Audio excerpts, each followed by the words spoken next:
Another news hour on the Cameroon Radio Television, ladies and gentlemen. It's a delight to have you on this bilingual edition. Good afternoon, Nicole Doudou. Hello, Emmanuela. You have the news headlines.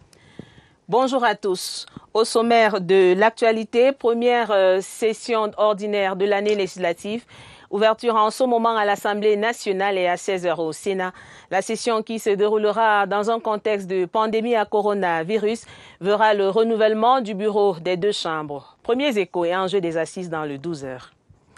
Le Cameroun mobilise son dispositif de riposte contre la Covid-19. Première arme pour tous, les mesures barrières. Où en est le comité scientifique sur le choix du vaccin le mieux adapté à notre contexte? Question parmi tant d'autres au ministre de la Santé publique hier soir sur le plateau du 20h30. Le docteur Manaouda Malachi était l'invité du journal. Madame, monsieur, vous entendrez un extrait de ses propos dans cette édition. En sport football féminin, les femmes déficientes physiques sollicitent l'accompagnement du Comité national paralympique. Leur émissaire Richard Domela était reçu en audience par Jean-Jacques Doudoumou. D'autres détails vers la fin de cette édition. Voilà pour les titres du journal.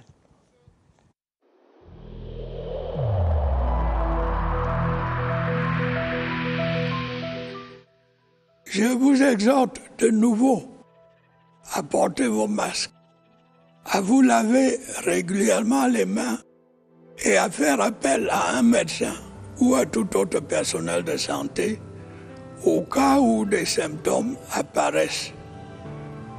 C'est le seul moyen de préserver les vies et de freiner la propagation du virus.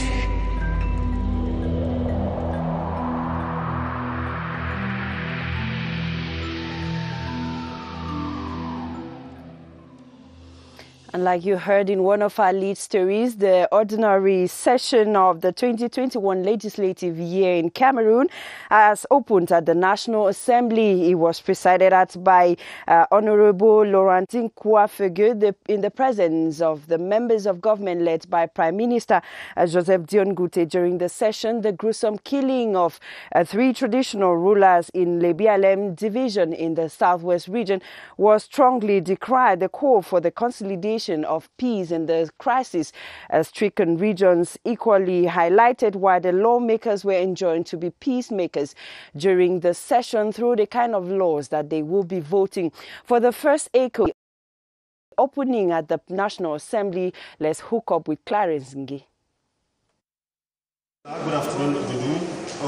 You are welcome here at the Yaoundé Conference Center, where the first plenary sitting of the lower house of Parliament, the National Assembly, is on. It is being chaired by the eldest member of this house, in the person of Fede Laurentine. We have the Speaker of the National Assembly, Right Honorable Kaba Yege Jibril, who is also present. There is a plethora of issues to be discussed during this session. Amongst them, we have the COVID-19, which has been causing a lot of havoc in the country. We know there is a resurgence, another wave of the virus that has affected over 10,000 persons in the last 2 months. We also have issues of security, the resting northwest and southwest region, east, and of course the far north region. That is what we were informed by some lawmakers that will be among the subjects they will be discussing. And of course, the issue of the reconstruction of the resting northwest and southwest region that has been suffering, passing through, socio-political crisis for the last 4 years. The lawmakers will also be seeking a solution to these problems. On our way here, we noticed a serious respect of the COVID-19 barrier measures. Each and everyone making their way in here are thoroughly screened before they get into the hall, before they get into anywhere of this building where the event is taking place. We also have members of government headed by the Prime Minister, Chief Dr. Dion Gute, who is also here with some of the cabinet ministers who are also witnessing this session. Well, before I hand over the microphone to you in the studio, I just want to inform you that the upper house of the Parliament, talking about the Senate, will also be opening at 4 p.m. here at the Yaoundé Conference Center. Reporting for the midday news, I am Clarence Nge. The 2021 legislative year, the ordinary session, which has thus begun in Yaoundé, will be marked by a lot of issues at stake. The coronavirus pandemic, the introduction of the vaccines, and many others should be preoccupying lawmakers at the Yaoundé Conference Center. Charles Ebude comes back on the stakes of the Yaoundé Conference Center, the temporary venue for housework, this March 10, on the eve of parliamentary reopening for both houses. The anti-COVID-19 outlook is evident for a virus-free session. Our National Assembly will continue to find good solutions, not only to cure the pandemic, but also to prevent it. The 180 National Assembly elected parliamentarians and the 100 senators are already trooping in at the Parliamentarians Hotel and at the Monfebe Hotel, where some reside. We will work to modify our electoral system so as to make fair and free election in our country. The catering service is mobilized already, and technicians are busy with the final layout in the halls where deliberations will take place. One of the key features of the first session of the year will be the election of a new bureau for both houses. The thing that we will have new responsible in this bureau. The other issues will be security, especially in the northwest, southwest, and far north region of the country, but also the socio-economic development of the country through expected bills to be tabled by the government. A cotton plant that will serve as a warehouse for cotton in Guna Lakdo subdivision of the North region will be constructed in the days ahead. The foundation stone for the 10.2 billion CFA France project, sponsored by the Cameroon government, has been laid by the Minister of Agriculture and Rural Development, Gabriel Mbairobe. Wilson Mengole reports. The cotton guinea plant in Guna will cover a surface area of 31 hectares of land, will be able to produce 50 tons of cotton annually. The plant will consist of state-of-the-art equipment adapted to the harsh climatic conditions of the North region. It's very important to absorb the production. You have in this new plant 3 gene, lean cleaners, a system to collect the dust, and a system to process the bale of lint. The project, financed by the government of Cameroon for 10 billion francs CFA, will create 200 direct jobs and boost economic activities within the North region and beyond. Very important to increase the production in this area, not only in the area of Guna, but in the other division. The plant will not only boost cotton production, but rather create a multiplier effect with the industrial processing of cotton now possible in Cameroon. Merci de rester sur la CRTV. Nous l'avons dit en titre, Madame, Monsieur, ces jours de rentrée parlementaire au Cameroun. La cérémonie d'ouverture vient d'avoir lieu à l'Assemblée nationale. Cette première session ordinaire de l'année législative verra le renouvellement du bureau des deux chambres. Plusieurs sujets seront sans doute abordés au cours des travaux. C'est une session parlementaire qui se tient dans un contexte de pandémie à coronavirus. Conséquence, des dispositions spéciales pour des séances à distance ont été aménagées. Pulchéri Yaté. Le principal enjeu de cette session législative de mars reste à n'en point douter le renouvellement des bureaux aussi bien au Sénat qu'à l'Assemblée nationale. Et conformément à l'article 15 du règlement intérieur de l'Assemblée nationale, c'est le bureau d'âge en fonction qui conduit cette élection au cours d'une session de plein droit qui doit aboutir à la mise en place des bureaux définitifs composés d'un président, des vice-présidents, des questeurs et des secrétaires. Nous espérons que ce renouvellement permettra une dynamique qui permette de renforcer l'action de ce Parlement-là. Au-delà du renouvellement des bureaux, le Parlement va certainement se pencher sur les problématiques de l'heure. La délivrance des cartes nationales d'identité. Il est question qu'on ouvre le débat dans le cadre d'une plénière spéciale pour voir qu'est-ce qui fait problème. Donc en dehors de ceci, il y a des enjeux politiques. C'est le moment où on devrait travailler pour toiletter le système électoral. il y aura la problématique d'acceptation ou de non-acceptation du vaccin contre Covid.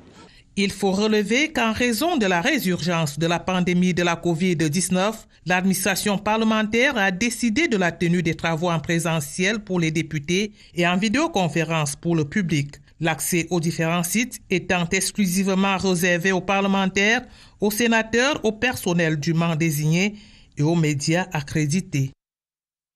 Le Cameroun milite pour le retour définitif à la paix au Sahara occidental et soutient la création du Fonds africain des changements climatiques, des positions portées hier par le ministre des Relations extérieures, le jeune Belambela, lors des travaux du Conseil de paix et de sécurité de l'Union africaine en visioconférence. Séverin Alégambélé. Le Conseil de paix et de sécurité de l'Union africaine, élément clé de la nouvelle architecture de stabilité en Afrique, s'est réuni en mode virtuel autour du président kenyan Uhuru Kenyatta pour discuter des effets des changements climatiques sur la paix et le développement économique des États.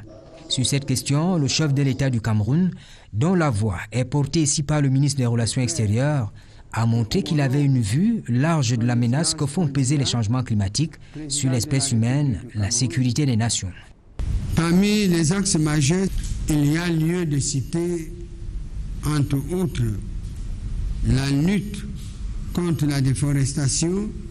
Il y a les conflits entre les éleveurs et les agriculteurs. Troisième point, pour nous, c'est la bonne gouvernance des ressources partagées. Dans ce prolongement, le Conseil de paix et de sécurité a tous les droits de se lancer dans la recherche des solutions aux problèmes du Sahara occidental, suivi de près par les autorités de Yaoundé. La délégation du Cameroun suggère que l'Union africaine et les Nations unies continuent à explorer toutes les pistes de solutions pour une sortie de crise. Il faut dire que le Cameroun s'apprête à assurer, dès le mois d'août prochain, la présidence du Conseil de paix et de sécurité de l'Union africaine. The fight against the coronavirus pandemic in schools in Cameroon have taken another dimension with a systematic screening of students ongoing in some establishments around the country. Hand washing stations have also been multiplied on the various campuses. The wearing of face masks remains the access ticket, while the staff continuously sensitize on the need to be extra careful. Joyce Tata went finding out for the Midday News. Government Bilingual High School Ekuno says no to any probability of registering an increase in the number of coronavirus cases, given the rapid contamination level medics reveal, a consciousness which gives room for some salient actions to be taken. Sincerely, in our school, we have entered the second phase of the implementation of barrier measures against COVID-19. We have multiplied hand-washing stations. In this private institution in Yaoundé, provision has been made for on-the-spot hand-washing stations in the classrooms, limiting movement of students and the teaching staff. The news about the second wave of the coronavirus has been very preoccupying to us. And that's why we have intensified the measures we have been taking in the past. Even though school authorities promise they will ensure these sanitary rules are respected to the latter, they, however, have one plea. J'attire l'attention des parents. I'll call on parents to talk to their children while at home, because we notice that immediately the students leave the school campus, they remove their face masks. Habits education stakeholders advise should be firmly discouraged by parents and guardians for the safety of every soul. And as the coronavirus continues to stick its ugly head in Cameroon, it remains a talking point among some Cameroonians which particular age group among children can get infected with the virus. Health officials are emphatic that all age groups can be infected with the COVID-19 and only the respect of barrier measures can save everyone. Bodwin Sama on our slot, the doctors speak, interviewed Dr. Frank Amabo, an epidemiologist. Take a listen. It's important to note, and I want to say this in the clearest terms possible, all age groups are susceptible of being infected by the SARS-CoV-2 virus. And it's important that parents should know this. Current research certainly shows that persons that are aged over 60 and that have other diseases like diabetes and hypertension are at a higher risk of dying or of developing severe forms of the COVID-19 disease. That notwithstanding, all age groups, including children, can develop the disease, and it has been noted that when children develop severe forms of disease, the risk of dying is very, very high. So overall, it's important for parents and the community to know all groups, including children, can develop the disease. So it's important that the respect of the different measures to fight against COVID be done in children, adolescents, and adults alike, as everyone can develop the disease and can spread to another person. Nous restons en santé avec ce combat que le Cameroun mène contre la pandémie à coronavirus. Les établissements scolaires à Yaoundé jouent la carte de la prévention, port du masque obligatoire, distanciation physique dans les salles de cours. Les responsables intensifient la sensibilisation au quotidien. Les constats de notre reporter Laurence Okale au lycée d'Ekounou il y a quelques heures. Regardez. Le lycée bilingue d'Ekounou a refait sa décoration. Le jardin, vert de plantes et d'arbres, a laissé pousser des plaques aux couleurs qui se marient très bien à la santé. Difficile alors, pour une pandémie aux diverses variantes, de se la couler douce ici. Lorsque ces enfants nous arrivent à l'entrée, nous les prenons. Et on ne peut pas entrer au lycée Blé-Nekounou sans avoir porté son masque. Tout le personnel, y compris les apprenants. Élèves et enseignants ont déjà naturalisé le port du masque. Impossible d'assister aux enseignements quand on est presque nu. J'attire l'attention des parents parce que ces enfants, au sortir des cours, enlèvent le masque et les mettent au niveau de leur poche, de leur sac. Donc il faut la sensibilisation forte à tous les niveaux des parents. Malgré les difficultés à faire comprendre le danger qui refait surface, le corps enseignant essaye tant que faire se peut de sensibiliser les apprenants et surtout de faire appel à la conscience individuelle. Où en est donc le comité scientifique sur le choix du vaccin le mieux adapté à notre contexte? Question parmi tant d'autres ministres de la Santé publique hier soir sur le plateau du 20h30 sur la CRTV. Je vous propose, madame, monsieur, de réécouter les propos du docteur Manaouda Malachi. Il répondait aux questions d'Adel Mbala. Dans les hôpitaux et les centres de prise en charge, on note dans la prise en charge précisément de certains cas de détresse respiratoire comme une certaine insuffisance. Le cas cette dernière semaine, ce début de semaine encore également à l'hôpital central de Yaoundé, par exemple, monsieur le ministre. Est-ce que vous êtes au courant? Non, je pense qu'il faudrait peut-être que nous soyons très clairs là-dessus. La situation que nous avions eue en mars-avril dernier, c'était que nous avons fait un point sur les équipements, par exemple, d'assistance respiratoire. On n'en avait pas du tout. Et maintenant, nous sommes montés quand même en capacité parce que nous avons aujourd'hui, à travers le territoire, pas moins de 600 à 700 concentrateurs d'oxygène. C'est suffisant, à votre avis? Peut-être ce n'est pas suffisant, mais c'est déjà quand même quelque chose pour pouvoir prendre en charge ce qui arrive. Je vous ai dit tout à l'heure que nous avons moins de cas graves. Et donc, ce que nous avons aujourd'hui nous permet de faire face à la pandémie de toutes les manières. Et cet oxygène, de quoi s'agit-il? Quand on dirait dans un hôpital qu'il manque de l'oxygène, on ne comprend pas très bien, monsieur le ministre. Je ne sais pas si ces jours nous avions évoqué encore des manques d'oxygène. Parce que, à la faveur de cette riposte, nous avons commandé des centrales d'oxygène. L'ensemble n'est pas encore installé. Mais pour le moment, si vous allez à Orca, par exemple, Orca a une centrale de production d'oxygène. C'est que comme nous sommes montés en capacité... Et l'hôpital central? L'hôpital central également a une centrale de production d'oxygène. Nous allons finir avec l'épineuse question du vaccin. Monsieur le ministre de la Santé publique, les vaccins chinois, les vaccins russes et certainement d'autres encore ont été proposés au Cameroun. Où en est le comité scientifique que vous présidez ce soir face à cette question du choix du vaccin le mieux adapté à notre contexte à nous? Nous avons reçu l'avis du conseil scientifique, nous avons reçu l'avis du NAITAG sur la question de vaccins et nous avons transmis cet avis au gouvernement. Ils sont clairs, ils ont classifié les vaccins en fonction de ce que nous avons ici comme logistique d'accueil, de leur coût, de l'efficacité. Et donc, il y a un travail de fond qui a été fait sur ce point.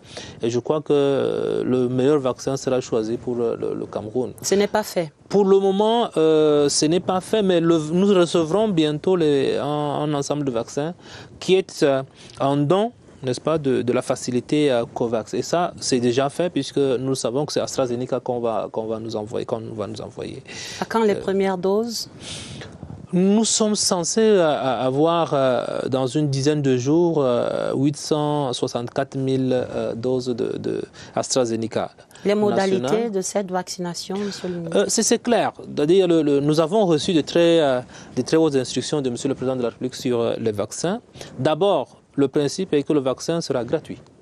Comme d'ailleurs l'ensemble du traitement contre le coronavirus est gratuit, le vaccin sera gratuit. Et l'autre principe que je souhaite être clair là-dessus aujourd'hui, c'est que ce vaccin est non obligatoire.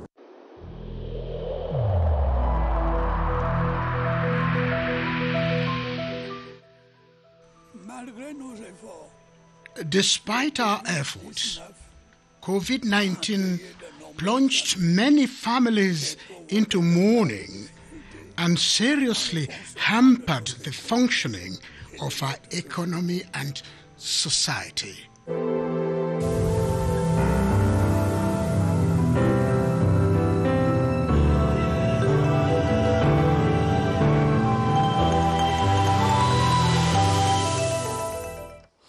Let's go over to the West region where arts and crafts men and women in Bafoussam have expressed joy that the inaugurated handicraft center in the town will help in the marketing of their diverse crafts works and also give the sector visibility. They were speaking shortly after the Minister of Small and Medium-Sized Enterprises, Achille Basiliken Trois, opened the building for use, as Kelvin Nembo tells us from Bafoussam.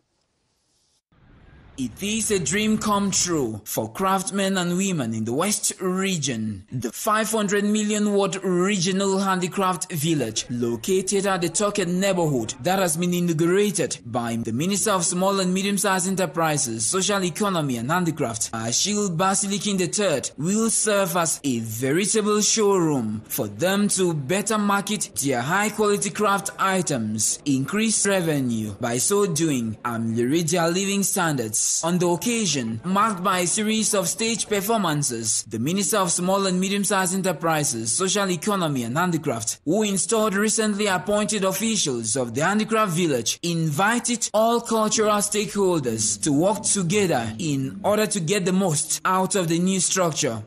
It is just the finalization of this ambitious program initiated by the head of state.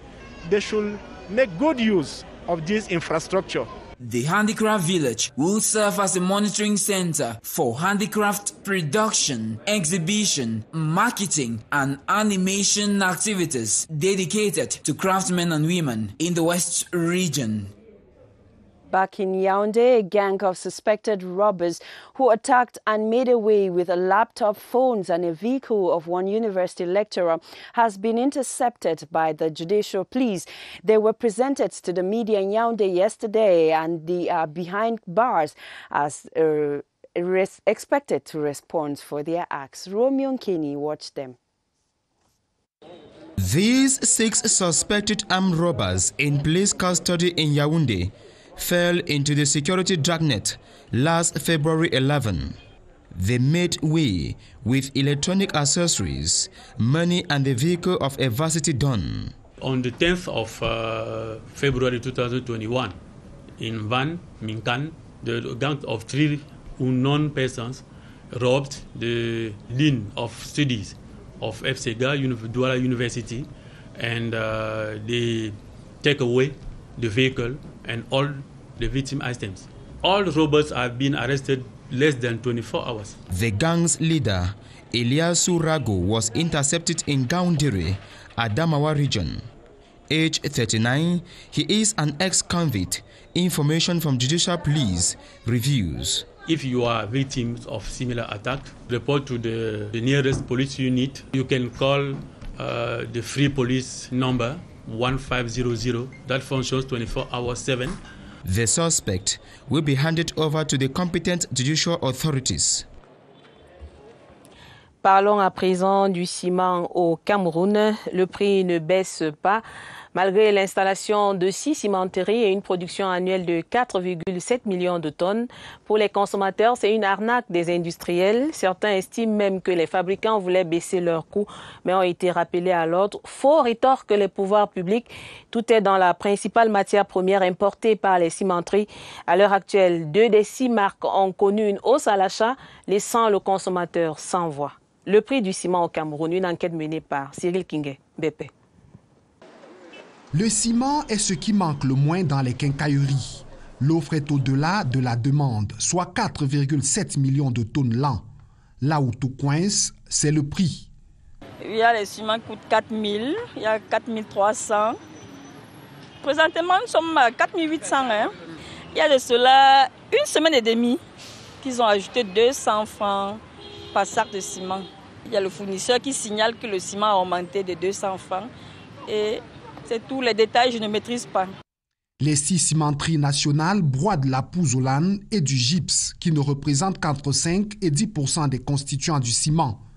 Avec ces industries, annoncent les pouvoirs publics, le Cameroun gagne en volume, variété, technologie, protection de l'environnement et en emplois créés.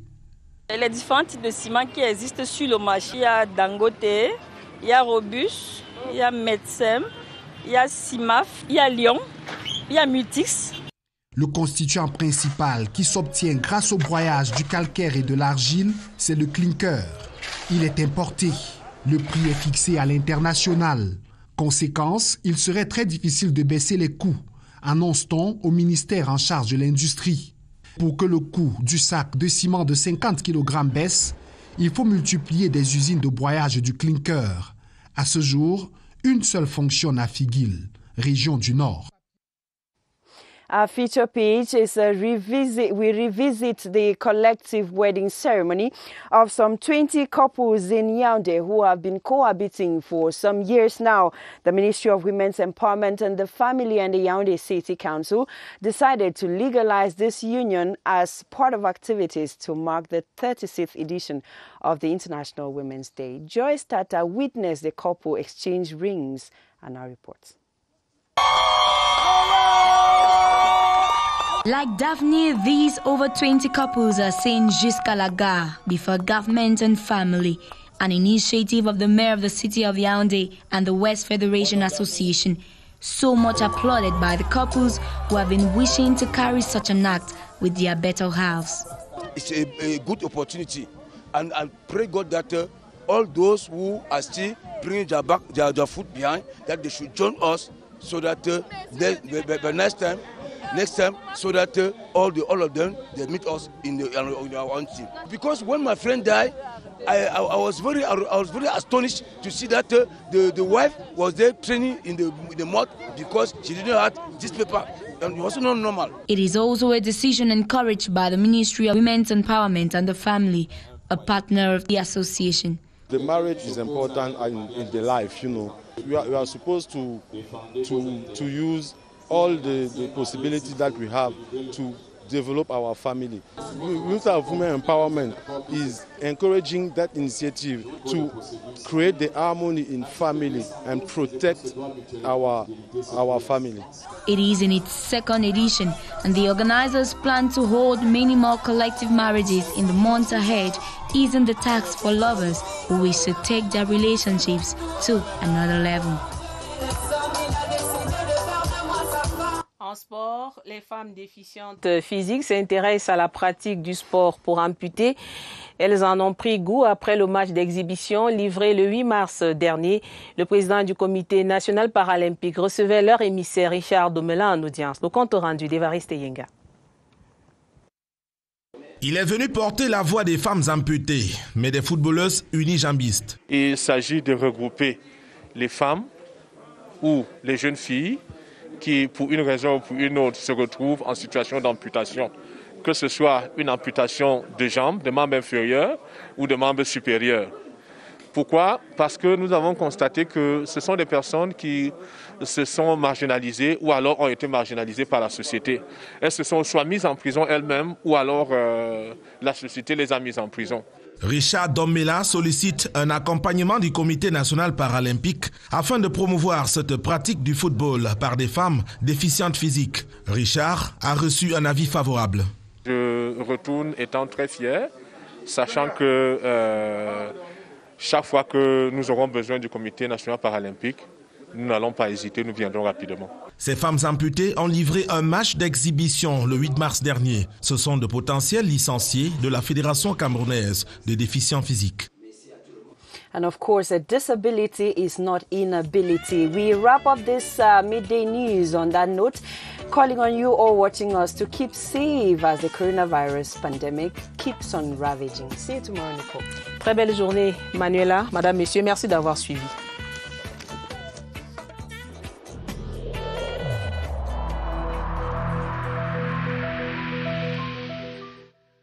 Je vous exhorte de nouveau à porter vos masques, à vous laver régulièrement les mains et à faire appel à un médecin ou à tout autre personnel de santé au cas où des symptômes apparaissent. C'est le seul moyen de préserver les vies et de freiner la propagation du virus.